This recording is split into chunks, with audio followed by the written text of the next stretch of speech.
এবার দেশবাসীর জন্য বড় ঘোষণা দিয়েছেন মমতা ব্যানার্জি, যেটি হচ্ছে এবার প্রত্যেক মহিলারাই পাবে 5,000 টাকা করে মমতা সরকারের এই নতুন প্রকল্পে।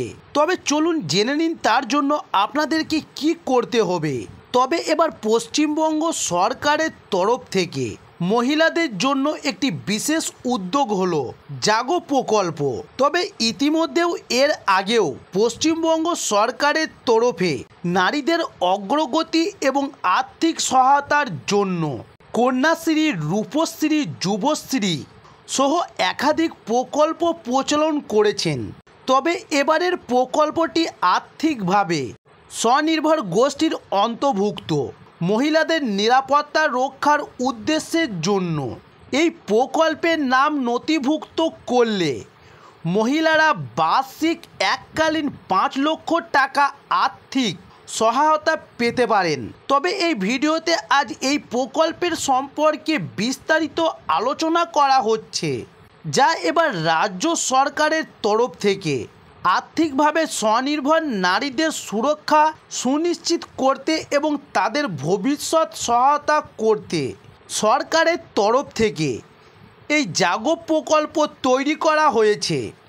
তবে মাননীয় মুখ্যমন্ত্রী মমতা বন্দ্যোপাধ্যায় তৃতীয়বারের মতো মুখ্যমন্ত্রী পদে মনোনীত হওয়ার পর রাজ্যের মহিলাদের সুরক্ষা সুনিশ্চিত করতে নিজেই এই প্রকল্পের নামকরণ করেন।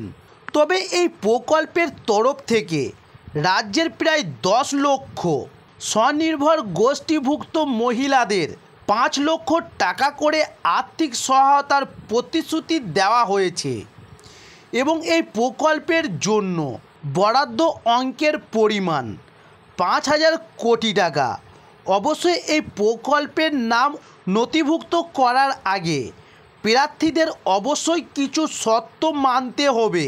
যেমন এই প্রকল্পের নাম নথিভুক্ত করার জন্য আবেদনকারী প্রার্থীদের মূলত যে সকল শর্তগুলি মেনে চলতে হবে তা হলো, প্রার্থীকে বিগত 5 বছর ধরে বা তারও বেশি সময় ধরে স্বনির্ভর গোষ্ঠীতে নাম নথিভুক্ত রাখতে হবে। তবে সংশ্লিষ্ট স্বনির্ভর গোষ্ঠীর ব্যাংকের বইয়ে ন্যূনতম 6 মাস বা তারও বেশি পুরনো হতে হবে। তবে গোষ্ঠীর ব্যাংকে থাকা অঙ্কের পরিমাণ ন্যূনতম 5,000 টাকা হতে হবে। তবে স্বনির্ভর গোষ্ঠীগুলোকে টার্ম লোনের খাতায় নাম নথিভুক্ত থাকতে হবে, অর্থাৎ অন্তত একবার হলেও ব্যাংক থেকে লোন নিতে হবে। তবে যে সকল স্বনির্ভর গোষ্ঠী এখনও পর্যন্ত ব্যাংক থেকে লোন নেননি তারা এই প্রকল্পের জন্য আবেদন করতে পারবেন না।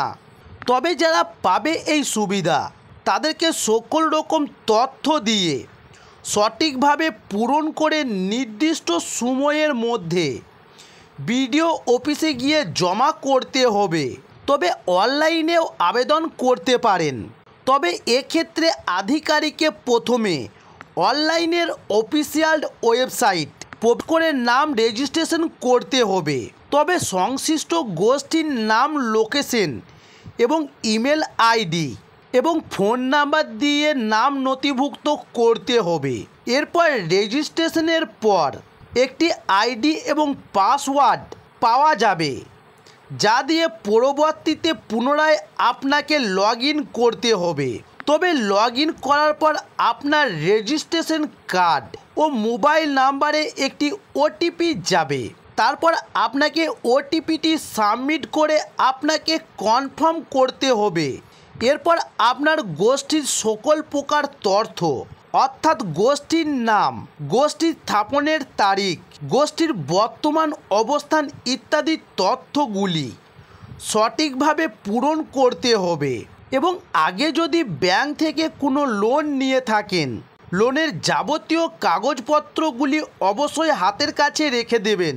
তারপর নথি আপলোডের ক্ষেত্রে আপনাকে গোষ্ঠীর রেজিস্ট্রেশন এবং ব্যাংকের কোনো লোন নেওয়া থাকলে সংশ্লিষ্ট কাগজপত্রগুলি আপডেট করতে হবে। তবে আবেদনের শেষে পুনরায় আবেদনপত্রটি একবার দেখে নেবেন। কোনো রকম ভুল থাকলে তা অবশ্যই একবার চেক করে নেবেন। আবেদনপত্র চেক করার পর ফাইনাল সাবমিট করবেন।